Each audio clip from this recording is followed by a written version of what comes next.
કંટાળી ગયા હોય તો આ નવી ડિશ ટ્રાય કરી જુઓ. Hello friends, welcome to kitchen art.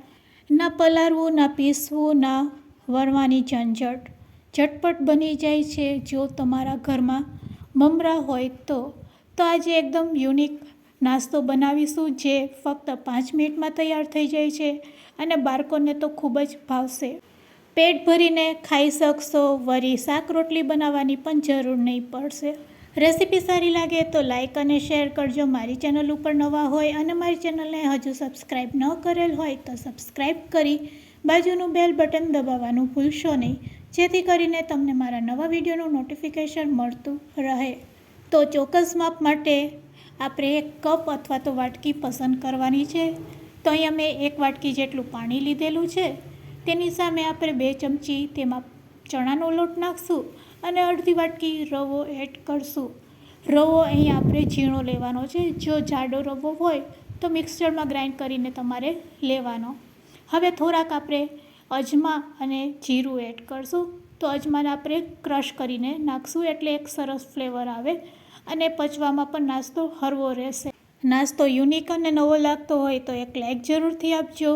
હવે આપણે તેમાં કેપ્સિકમ મરચું સમારેલું એડ કરશું. તો આ રીતે આપણે થોડાક મોટા ટુકડામાં કેપ્સિકમને કટ કરી 1 કે 2 ચમચી એડ કરી દઈશું. તો અહીંયા બેટરને આપણે હલાવી લઈશું અને પછી 10 મિનિટ માટે તેને રેસ્ટ આપીશું. હવે એક નાનો ટુકડો આપણે દૂધીનો લેવાનો છે. દૂધી કૂણી હોય તેવી પસંદ કરવાની છે. તેની છાલને દૂર કરવાની છે. છાલ દૂર કર્યા પછી ખમરીથી આપણે ખમરી લેશું. 1 વાટકી જેટલું અહીંયા આપણે છીણ તૈયાર કરવાનું છે. તો તે જ રીતે આપણે બટેટાનું છીણ પણ તૈયાર કરશું. તો જે રીતે આપણે દૂધીનું છીણ તૈયાર કરેલું છે તે જ રીતે બટેટાનું છીણ પણ તૈયાર કરી લેશું. તો આ રીતે બટેટાને છીણ્યા પછી તેને પાણીમાં રાખી દેશું એટલે બટેટાનું સ્ટાર્ચ પણ દૂર થઈ જશે અને બટેટા કારા નહીં પડશે. હવે કઢાઈમાં તેલ ગરમ કરીશું.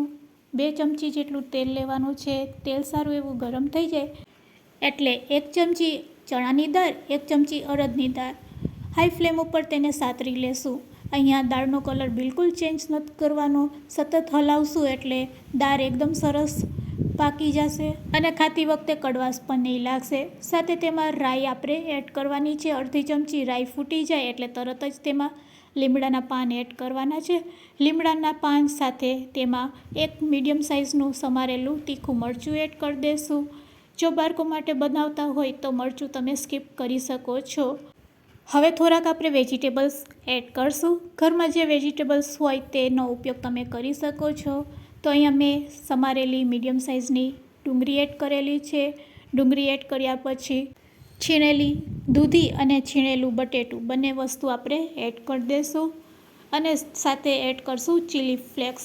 હવે ગેસની ફ્લેમ આપણે લો કરી દઈશું. લો ફ્લેમ ઉપર જ તેને સતત હલાવતા રહેશું અને પકાવીશું. તો આ રીતે બટેટું સોફ્ટ થવા લાગે એટલે તેમાં મસાલા એડ કરવાના છે. ઘરના રૂટીન મસાલા આપણે એડ કરવાના છે. મરચું, હળદર, ધાણા જીરું પાવડર અડધી ચમચી સાથે સ્વાદ મુજબ મીઠું નાખી દેવાનું છે અને સાંભાર મસાલો નાખીશું. સાંભાર મસાલાથી આ જે આપણે મસાલો તૈયાર કરીએ છીએ તેનો સ્વાદ છે તે 4 ગણો વધી જાય છે. તો હવે જોઈ શકો છો આ રીતે મસાલાને મિક્સ કર્યા પછી 1 મિનિટ માટે આપણે લીડથી તેને ઢાંકી દેશું એટલે દૂધીની જે કચાશ હોય તે પણ દૂર થઈ જાય. હવે આપણે લેવાના છે મમરા. તો 1 વાટકા જેટલા મમરા લેવાના છે અને આ મમરાને આપણે પાણીથી ધોઈ લેશું એટલે મમરા છે તે સોફ્ટ થઈ જશે.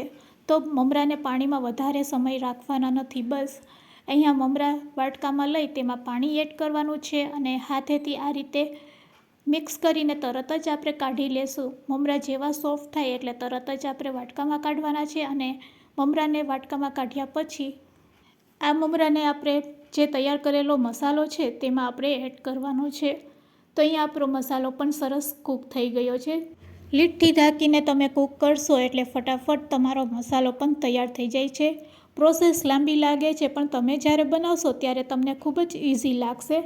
થોડાક ટમેટાના ટુકડા એડ કરશું. લીંબુનો રસ એડ કરશું. પલાળેલા મમરા છે તે એડ કરશું. મમરાથી આપણો નાસ્તો ખૂબ જ ક્રિસ્પી બનશે અને ખાવામાં પણ ખૂબ જ ટેસ્ટી લાગશે. તો મમરા છે તે મેઇન ઇન્ગ્રીડિયન્ટ્સ છે આ નાસ્તાનો. મસાલો તૈયાર થઈ ગયો છે. ઉપરથી કોથમીર નાખીને ગેસની ફ્લેમ આપણે બંધ કરી દઈશું.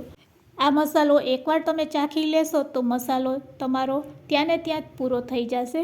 પણ અહીંયા આપણે હેલ્ધી અને મસાલેદાર ટેસ્ટી એવું પેટ ભરાય તેવો નાસ્તો બનાવવાનો છે. તો આ મસાલાને આપણે ઠંડો કરી લેશું અને પછી જે બેટર બનાવેલું છે તેમાં મિક્સ કરીને હલાવી લેશું.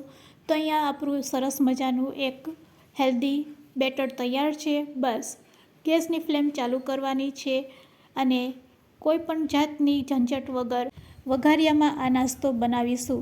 ના તો કોઈ પેનની જરૂર પડશે, ના અપ્પે પેનની જરૂર પડશે, ના તવાની જરૂર પડશે. થોડુંક તેલ નાખીને આ રીતે ચમચીથી આપણે બેટરને સ્પ્રેડ કરી દઈશું અને પછી ગેસની ફ્લેમ લો રાખીને તેને કૂક કરી લેશું. ફટાફટ બને છે અને ખાવામાં પણ ખૂબ જ ટેસ્ટી લાગે છે. બનાવવામાં પણ મજા પડી જાય છે.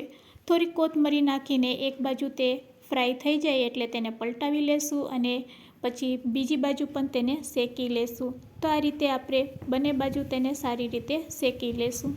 ઢોકળા અને ઇડલીને પણ ટક્કર મારે તેવો એકદમ ઝટપટ બની જાય તેવો નાસ્તો તૈયાર છે. તે જ રીતે આપણે બધા બેટરમાંથી આ નાસ્તો તૈયાર કરશું.